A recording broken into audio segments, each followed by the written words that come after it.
Does God want a separation of church and state? Should Christians be voting biblical principles? Does it really matter who you vote for? Join Pastor Jerry Cook as he endeavors to answer these and many other questions over the next hour on Politics in the Pulpit. And now, Pastor Jerry Cook. Good afternoon and welcome to Politics in the Pulpit here on your hometown station, KHTS AM 1220 and 98.1 FM. I'm sure some of you are getting whiplash because you heard me the last 3 mornings on Trending SCV with Sonia Schmidt. Had a great opportunity. I've never done 3 hours of radio in the morning, 3 days a week. But Joe Messina will be back in studio next Monday. He's enjoying time with his father, who's here all the way from Boston, Massachusetts. Want to give you just a quick shout out here for the next couple of weeks.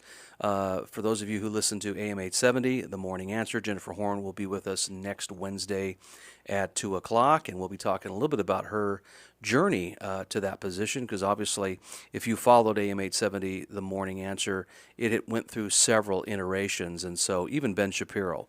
And so we'll talk a little bit about that with Jen Horn next Wednesday. And then also, if I can give a couple of shameless plugs, if you're looking for a place to be able to kind of get into the Independence Day, July the 4th spirit, Freedom's Way Baptist Church, which is the church that I pastor, will be doing an Independence Day concert on June 29th at 6 p.m. And the Santa Clarita Valley Concert Band will, of course, be providing all of the patriotic music on that evening. This will be an outdoor event. There will be seats available, but if you want a more comfortable seat, please bring a lawn chair or something like that. There will be water available. I'm sure it'll be a little bit warm, kind of like it is today. Also, we have with us today Nathan Hochman, and if you want to meet Nathan Hochman, I'd encourage you to come out to Red, White, and Blue Sunday on June 30th. That, of course, is being held at Freedom's Way Baptist Church. That is our Sunday morning worship service, and Nathan Hochman has agreed to come and address our congregation for a few minutes and just talk a little bit about what his objective is. And by the way, we have Nathan Hochman on the line. Nathan is a California resident, which is always a good thing. He has served as a United States Attorney General for the Tax Division in the Justice Department, and from 1990 to 1997, he served as Assistant U.S. Attorney for the Central District of California. And many of you know Nathan is currently running to replace George Gascon in a once crowded field. Now it's just narrowed down between George and Nathan. And so, Nathan, welcome to Politics and the Pulpit here today. Great to be on. Thank you very much. Nathan, are you enjoying the warm weather? You know, we had that rain for many months, so the sunshine is very welcome. Absolutely. Yeah, it's one of those things where people are just trying to get used to the fact that it is indeed warm in Southern California. I wanted to get right into how things are shaping up on with the race. If the race were held today, where would Nathan Hochman be in terms of the 1 or 2 spot? So we did some post-election polling, and you never want to fall in love with your initial polls, but it shows that we would win this race by 15 or more points. And that's a reflection probably on the deep unpopularity of our current DA, George Gascon.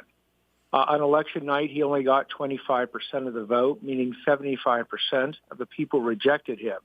That's actually a historic low. In fact, no DA running for re-election who's ever gotten under 37% of the vote ever won the race.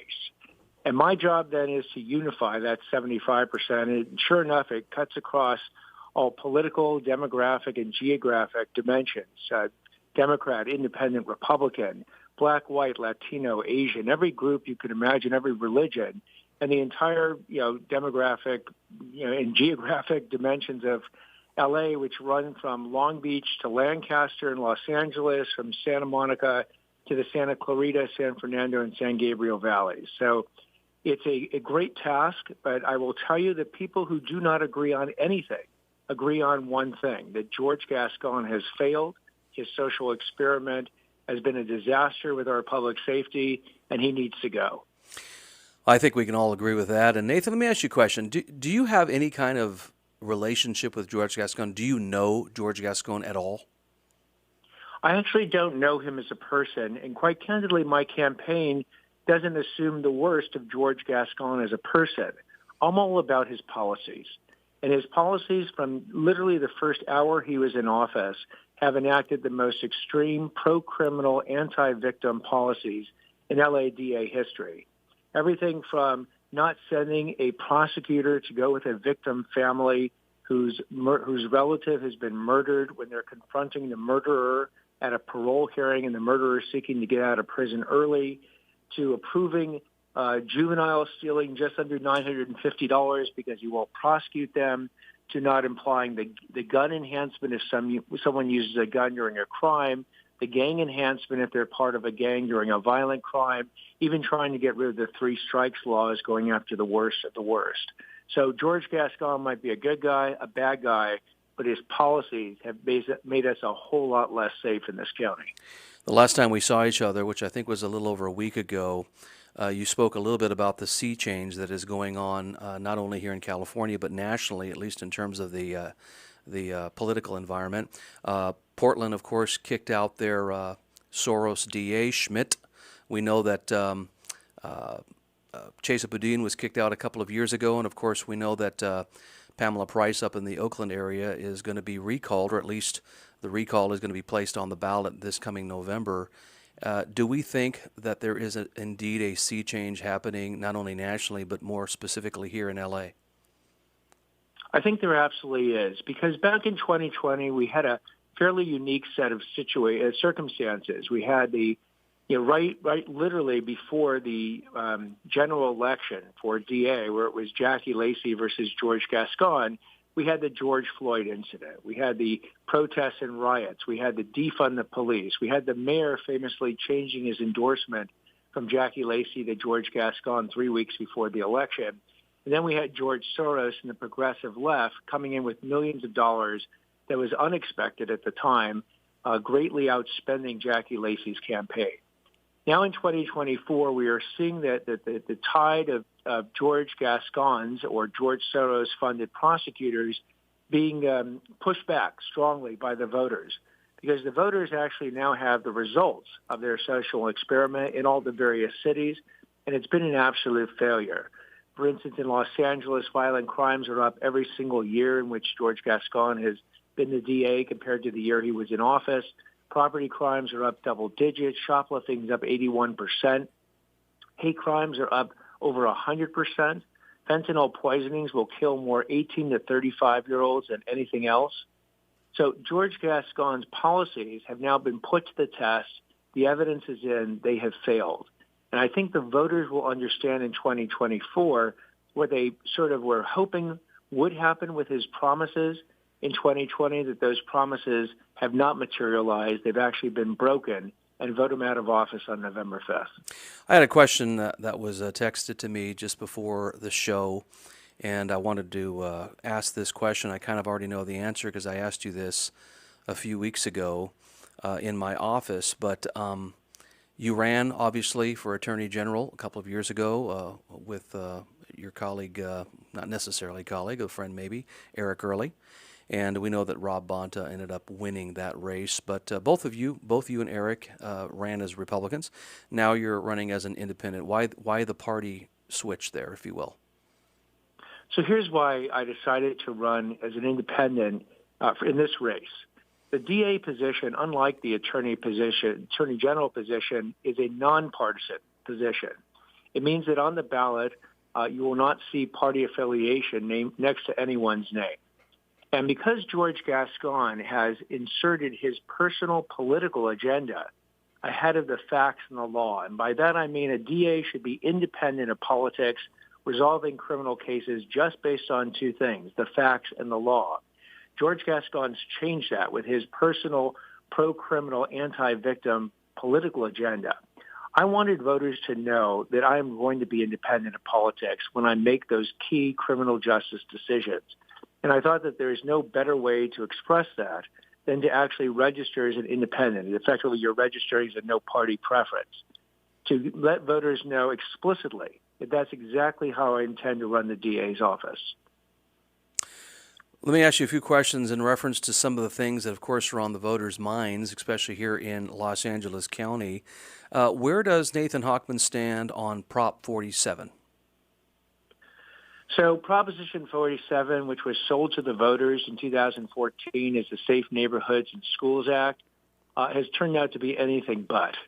It actually, in some ways, has created the conditions that we're living with now for crime, for both drug crimes and property crimes. On the drug front, it basically made into misdemeanors the possession not only of marijuana, but cocaine, methamphetamine, heroin, and even fentanyl.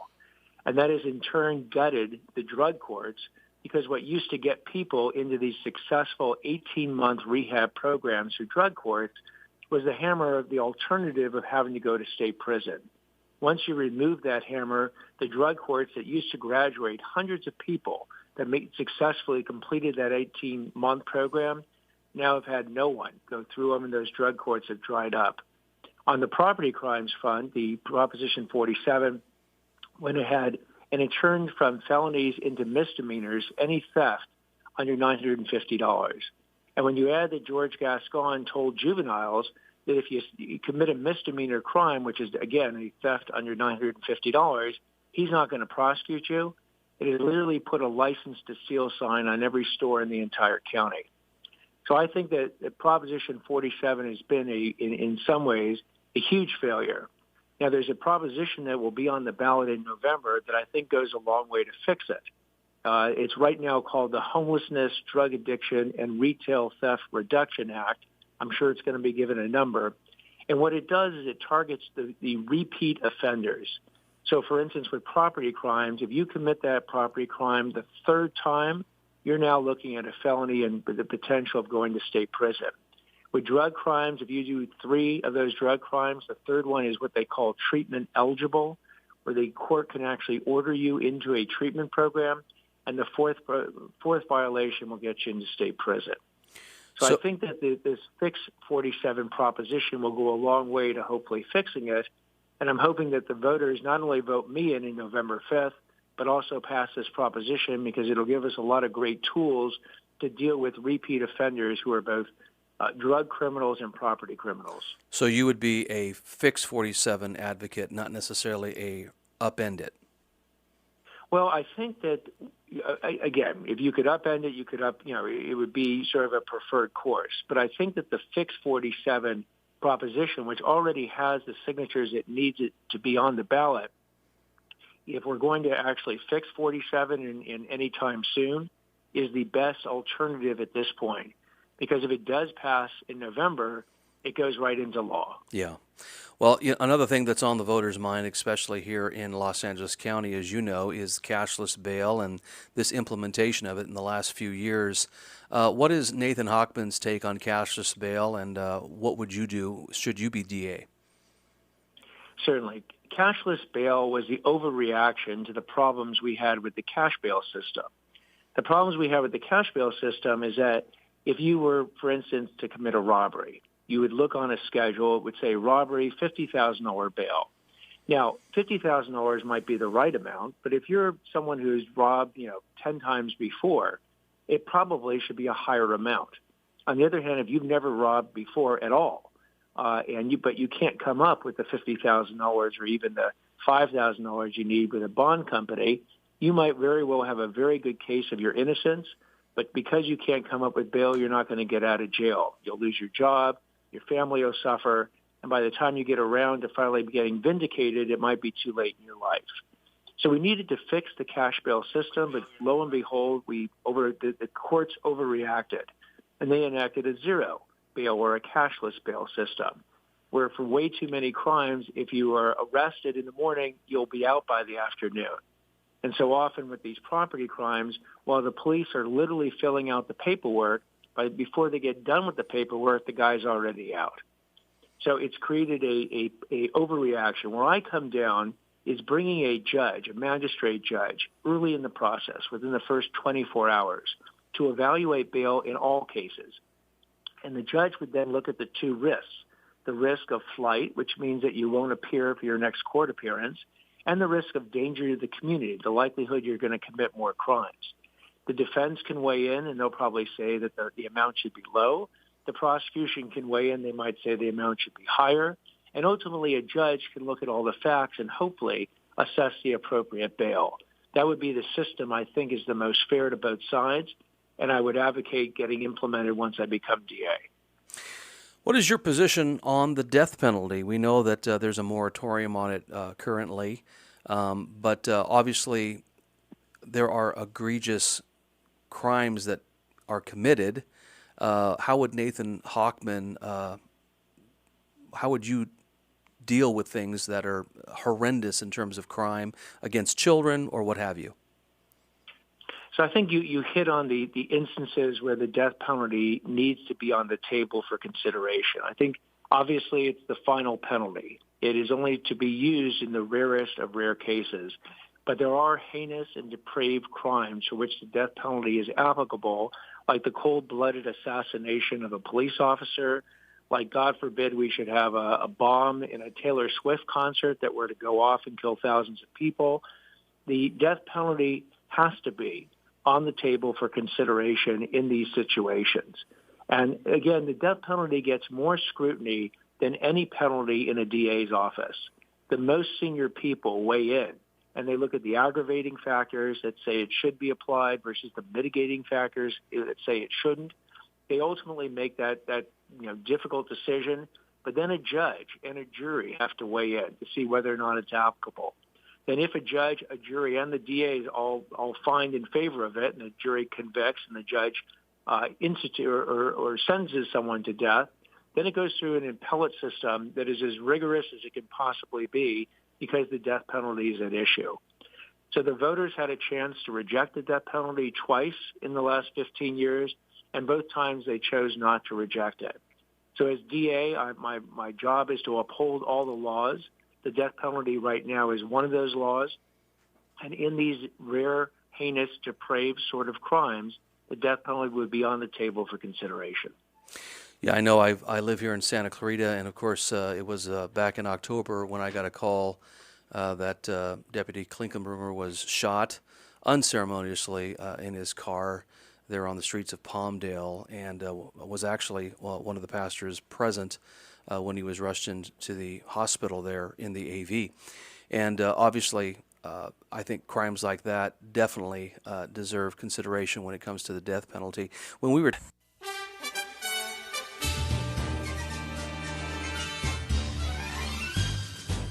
All right, we're back here on Politics in the Pulpit. This is your holy host, the Bishop of Santa Clarita, Pastor Jerry Cook. A couple of quick shameless plugs again. Don't forget Independence Day concert on June 29th at 6 p.m. at Freedom's Way Baptist Church. Santa Clarita Valley Concert Band will be playing all kinds of wonderful patriotic music. Encourage you to come out with family and friends. There'll be water provided and other types of snacks of that nature. And, of course, if you don't want some of those stale church chairs, and encourage you to bring a lawn chair or something like that, much more comfortable for you. And this will be an outside event, by the way, so encourage you to come out. And then also, if you want to actually meet our speaker or meet our guest today, Nathan Hochman, he'll be with our church on June 30th, Red, White, and Blue Sunday, where our church is very unapologetically patriotic. And so we want to hear from some of our community leaders and potential community leaders. And so we're going to be hearing from Nathan on that Sunday, so we encourage you to come out and meet him and be respectful, of course. Well, Nathan, thank you so much for joining us today. Thank you so much for calling in and taking a little time with us today. And, if you will, allaying some of the fears of the voters out there that may have, voted for a different candidate. And we know that there were, 11 or 12 candidates that were vying for this office, right? Yeah, there were 11 candidates plus George Gascon. Now it's just myself and George Gascon. And I've actually been very heartened by a lot of the people who ran against myself and George Gascon have now endorsed me because they understood that the mission is to get rid of George Gascon and the complete failure he's been to this community. So someone like Jonathan Hochman has endorsed me, John McKinney, Maria Ramirez, also two of the judges, Judges Milton and Judge Mitchell. It's been very heartening and very very humbling to have endorsements like that because they understand that we all have to work together to get rid of George Gascon. Absolutely. And I think that coalescing is actually quite important when it comes to a race like this because really the unique threat, in my opinion, of the legislation that comes out of the DA's office is directly impacting people's lives, and we need to bring back sanity to that. Tell the listeners, in terms of bringing people together, Nathan, tell the listeners a little bit about your story about Max and Rory Kennedy, if you would. Yeah, an interesting story. So, as I said before, one of my missions is to bring together Democrats, Independents, and Republicans in order to beat Gascon. So right after the March 5th primary, I get a call from Max and Rory Kennedy. Max and Rory Kennedy are two of the 11 children of Robert F. Kennedy, who was assassinated in Los Angeles in 1968 by Sirhan Sirhan. Now, at first, I thought my kids were joking me and punking me by having the Kennedys on the line, but turns out it really was them. And the reason they were calling me is that George Gascon has had this policy of not sending prosecutors with victim families when they confront their murderers of their family member at parole hearings where the murderer is trying to get out early from their prison sentence. Well, sure enough, for 40 years and 15 parole hearings, the DA's office in L.A. had sent a prosecutor with the Kennedy family to confront Sirhan Sirhan, and the parole board each time denied parole. But on the 16th time in 2022, the parole board was adjudicating it, but sure enough, George Gascon refused to send a prosecutor. And the parole board actually found in favor of giving Sirhan Sirhan the parole, and the governor actually had to intervene in the case and reverse that grant of parole in order to keep Sirhan Sirhan behind bars. Well, the Kennedys were so upset at George Gascon, and they realized it wasn't just them. It was hundreds of families Gascon has refused to support and send prosecutors to parole hearings. They called me up and said they were going to do something they had never done, which is back an independent against a Democrat in a race. They say George Gascon has so failed the people of Los Angeles County that they were going to make an exception. And they said that they wanted to do a press conference. And when I asked them where, they asked me, where does George Gascon work? I said, he works at the Hall of Justice downtown. They said, well, let's do the press conference right in front of there. And sure enough, they did a great press conference, and they made this central point. They said, look, this is not about politics. This is about which DA is going to keep us safe, which DA is going to keep our families safe, and which DA is going to be the champion of victims rather than criminals. They said George Gascon has failed each and every one of those tests, and Nathan Hochman can actually go ahead and get the job done, and they endorsed me, which was terrific.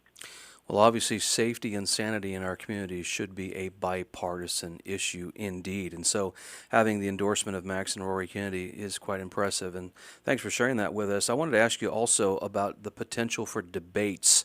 I was wondering if perhaps George would like to get in the ring, proverbial speaking, of course, metaphorically speaking, with Nathan Hochman. We think, though, I've accepted 2 debates that news stations are scheduling for late September and early October. I've heard tentatively George Gascon has accepted participation in 2 of those debates, although he famously in the primary would accept being at a debate and then not show up. But I'm counting on the fact that he can't dodge me forever. And then when I have the chance to effectively put his record on trial for the voters at these debates, that that he can't defend the indefensible, and he will fall apart in these debates, and the voters will get to see it in real time. Tell me a little bit about the Nathan Hochman family. Obviously, it's important that we get you into the DA's office, but speak to the listeners a little bit about just the dynamic of the Hochman family and your desire and if you will, your goal to see California golden again. Absolutely. So I'll share with your listeners the story I shared with yourself. My father was from Canada, immigrated to Los Angeles, he was actually in the first UCLA law school graduate class. He then went to the U.S. Air Force. He himself was a federal prosecutor, then had a private practice for 50 years. He was one of the leaders of the Jewish community. He was the chair of the Jewish Federation. He was one of the national chairs of the ADL, one of the national chairs of the United Way. And my mom also was a chair of the Jewish Federation. They emphasized to myself, my brother, and 2 sisters 3 main lessons. First was that giving back to your community is not optional. It's actually a responsibility that everyone has. The second thing they taught us is that the Jewish word for charity is actually called tzedakah. And tzedakah doesn't mean charity, it means justice. Because the more good deeds you do in this world, the more justice you're going to bring it. And the third lesson they taught us is that if you save even one life, it's as if you save the entire world. So you have an obligation to bring justice to this world and save as many lives as possible. And so I've taken that, and then now I am wonderfully married to Vivian, now of 31 years. We raised 3 children in Los Angeles, Tyler, Harrison, and Bryn. Now they're all in their 20s. Actually, my oldest got married and is expecting my first grandson come the end of the year. So we're very excited about that. But giving back to the community has been something I've emphasized with the kids as well. And one of the programs that the kids got incredibly involved with was with the American Wheelchair Mission. We have brought to 4 different continents over 1,500 wheelchairs that the kids did fundraisers for and raised the money for. And then we went to these different locations. We went all over the country of Israel. We went all over the country of South Africa.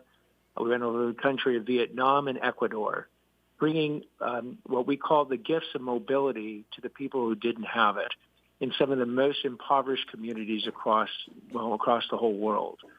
And so that is sort of where I come from. I come from a belief that our community is central, that we have to be active participants in making sure justice is achieved, and that it falls onto each of us to make sure that mission actually gets accomplished. Nathan, what will you do on day one to bring back balance to the DA's office? Because obviously the last 3 years plus has been a travesty. What will you do on day one to kind of bring back balance, if you will? So what I will do is, unlike George Gascon, who has never prosecuted a single criminal case in his life or defended one, I have 34 years of experience of doing it. But what I've already told the 3 major stakeholders is that I will work with them as opposed to against them. Who are they? They're the 750 deputy district attorneys who make up the office and do the work of justice every day in the courtrooms. I've already met with 250 of them. Many of them said that the hour and a half they spent with me is longer than they spent with George Gascon in 3.5 years. And I've told them that, look, I need to learn from them because they're on the front lines, what is working, what is not working, how to fix it, and take those answers, scale them up, and equally give them credit if they are the ones who brought the answers forward.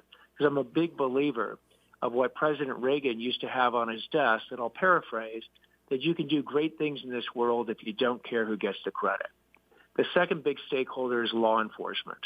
Tens of thousands of law enforcement officers, the overwhelming numbers of which are the ones that when the bullets are flying in the building, they run into the building to protect you and my families. They deserve our respect, our admiration, and importantly, as far as the DA's office is concerned, our partnership. And so I've assured the sheriffs, I've assured LAPD, I've assured every officer I have spoken with, and I've spoken to hundreds, that when I am DA, there will be the DA's office will no longer be prioritizing prosecuting law enforcement officers. We will be prioritizing partnering with them. And then the last group are the victims groups that have been completely abandoned by Gascon. I would reverse all the anti-victim policies that Gascon has done from day one. In fact, I was on the phone this morning with 5 different victims groups or leaders of victims groups, and I assured them that under a Hochman district attorney administration, victims' interests would be the priority, not criminals. One last question, if I could, and this comes from some of the hardliners within my sphere of influence, if you will, Nathan, and a lot of folks that I'm around felt that the verdict last Thursday against President Trump was unjust. Your personal feelings notwithstanding, I was just wondering if you could put on your attorney's hat here just for a minute and just kind of look at the case. Was it, as has been described, a sham trial, or do you think that justice was served there? So there's two ways to look at the Trump prosecution in New York, sort of a should question and a can technically question. On the should question, should this prosecution have ever been brought? In other words, before this prosecution was brought, the Southern District of New York, which are the federal prosecutors out of New York, one of the most impressive and aggressive prosecuting agencies, declined this case. The U.S. Department of Justice declined this case. They brought this case as a felony as opposed to a misdemeanor case based on a theory and an application of felony laws that had never been done in this particular context. So one could make a strong argument that this case arguably should not have been brought in the first place. The second part, though, is under the jury's instructions that the judge gave to the jury, based on the evidence that was then produced, can one understand at least how the jury reached its verdict? Well, again, if you actually looked at those instructions, which I did, you look at the evidence that came in, you can understand how the jury reached its verdict under the law that they were presented with by the judge. Now, these will all be issues up on appeal as to whether or not the judge gave the jury the appropriate legal instructions. And if it turns out that he didn't, then that conviction will be overturned, and the jury's verdict will now become effectively moot. They can potentially retry the case if they want. I'd be shocked if they would. But that's how I view it, sort of as a should issue and then as a technically can issue as far as was the jury able to reach that verdict under these instructions. Well, Nathan, where are you going to be in the next few weeks that people can see and hear you, besides, of course, Freedom's Way Baptist Church on June 30th? And where could folks reach you? Give us your contact info, your website information. So the website is my name, Nathan Hochman, and Hochman is spelled HOCHMAN.com. It's actually a very good source to figure out where I have been and where I will be. And I'm going to be everywhere. I mean, in the last week or so, I've been everywhere from East Los Angeles, speaking to store owners and residents there. I was down in San Pedro for a fish lunch. I met with law enforcement in Long Beach and in the South Bay. Went up to Arcadia, met with Chinese American elected leaders. Did the same thing in Rosemead. Went to Koreatown, met with Korean American leaders. I was in Santa Clarita.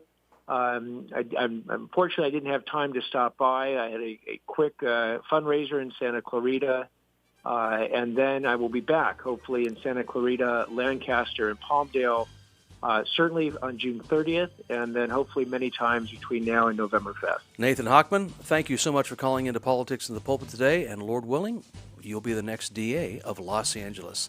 We'll see you soon, sir. Thank you so much for calling in.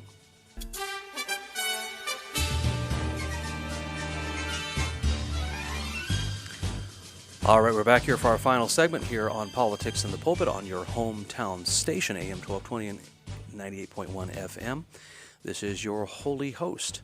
Looking forward to Jen Horn calling in next week, and we're going to have a great conversation about just how she found her way onto AM 870, and of course, her wonderful relationship with Grant Stitchfield of Newsmax fame, and I think other things as well. And so we'll definitely have a chance to speak to her next Wednesday. I had a great opportunity with Nathan Hochman. I'm thankful for the candor in those in his answers, and I hope many of you out there that may have some doubts about Nathan. Obviously, he was not my first choice. My support was firmly behind Jonathan Hutami, who I still think has a future in politics, be it DA or something else, and definitely have a good friendship with Jonathan. But I'm praying and hoping that sanity does prevail on November 5th, and that the public here in Los Angeles County have looked around and said, listen, I have had enough of the insanity of George Gascon. And I think he's correct, Nathan is, when he talks about the unique firestorm that occurred in the summer of 2020. A lot of unique things, frankly. Almost want to be conspiratorial about it, considering that there was a desire not to see President Trump reelected. We, of course, had the coronavirus. which of course we heard Fauci just being so slinky and slimy in some of the responses that he gave a couple days ago before Congress. And then, of course, we had the Summer of Love and the BLM riots and all of the things that took place under Trump's administration in that last year that resulted in the election of November of 2020. And so I don't know. I just really hope that sanity prevails in November of this year. And I hope that California in particular, obviously I want things to be good nationally, but my heart is for California. And I hope that we see Nathan Hochman as the DA. I hope we see Steve Garvey as our next senator. I do not want pencil neck at all anywhere near the Senate of the United States of America. Adam Schiff is a disgrace. Gavin Newsom is single-handedly, along with the other Democrats, of course, is ruining our state. This morning during Trending SCV with Sonia Schmidt, obviously I was sitting in for Joe Messina, and we were talking about how over 40 Rubio fish taco restaurants are going to be closing their doors in California alone. And that's not counting the 99-cent stores and all the other restaurants that are having a hard time surviving because of this magical thing called $20 an hour. Folks, you need to wake up. The Democratic Party is not the party of empathy. It's not the party of emotion and, hey, we're on your side, middle class folks. There's a desire in this state to push out the middle class and to be basically leave us with the poor and the rich. And that is essentially what's happening. And we cannot keep doing the stupid thing and re-electing these Democrats. It was great to see Congressman Fong, Congressman-elect Fong. He was sworn into office just a few days ago. He, of course, is the gentleman that took the place of Kevin McCarthy there in Kern County. That was a resounding win. We have 9 seats that we can flip in order to break the Democratic supermajority. We had this morning on Trending SCV, Patrick Lee Gibson, who's running to replace Pilar Chavo, who, of course, has problems voting against pedophile bills. We need her out. She doesn't represent the values of our community. And I believe that there are more people, and I think it crosses political lines, that just are looking at the insanity and saying, let's bring back common sense. I also would be remiss to mention that tomorrow is the 80th anniversary of D-Day. And there are only a handful left of the men who stormed those beaches on Normandy over 80 years ago as of tomorrow. And many of them are approaching the century mark. Some are over that. Just a few weeks ago, I was able to meet a woman who was a nurse during World War II in the United States Army, and she was awarded a recognition by our congressman here in Santa Clarita. And it's just a shame to see these folks, they waste away and then they get honored very late in their life, and they don't have enough time to really enjoy that. And I'd encourage you, if you know a World War II vet, to thank them if they're still alive, obviously, because they are few and far between. Like I said, only about 100 or so left, specifically in reference to those who stormed Normandy 80 years tomorrow.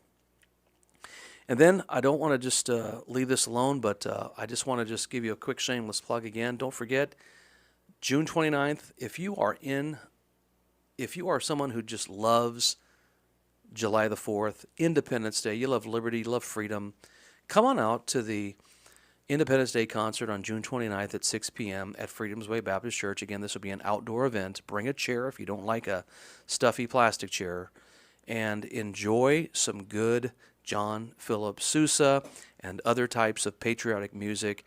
And bring some family and friends, and if you don't like the water that's going to be served, bring some other choice beverage. Just don't bring any alcohol, of course. And then if you want to meet Nathan Hochman, I've had the privilege to not only sit down with him personally with another gentleman in my church and just have a one-on-one with him, and he gave me an hour and a half of his time. Saw him a couple weeks ago at another Republican luncheon here in Santa Clarita, but he'll be at our worship services on June 30th for our Red, White, and Blue Sunday. And again, we're a church that is unashamedly patriotic. American flags, we carry our Bibles, and we dress up for church. And we believe that the answer for America is not necessarily a politician nor a political party, but we believe that the answer for California and the world in general is the Lord Jesus Christ and the conviction to stand upon the principles of His Word. And I hope that you can... I hope you're attending a church somewhere where your pastor preaches passionately about these issues as well. If you ever want to visit Freedom's Way Baptist Church, we encourage you to check us out online at freedomswaybaptistchurch.org. That's Freedom's Way, Freedom's with an S, .org. And we have services every Sunday at 9:15, 10:30 a.m., and 5 p.m., and, of course, midweek at 7 o'clock. And we got Vacation Bible School coming up as well here in the month of June. Check us out online and see the dates for that as well. Don't forget, Jen Horn will be with us next week, and then obviously at the very end of this month, if you remember, we had the opportunity to speak to Steve Hill. He is a Satanist who ran for the Congress here in the 27th Congressional District against Mike Garcia. And so he'll be coming back on the end of this month, and we'll be having a little bit of a debate about whether or not God exists. So encourage you to catch those shows. This is Pastor Cook saying thanks for tuning into Politics in the Pulpit here on your hometown station. Have a great week.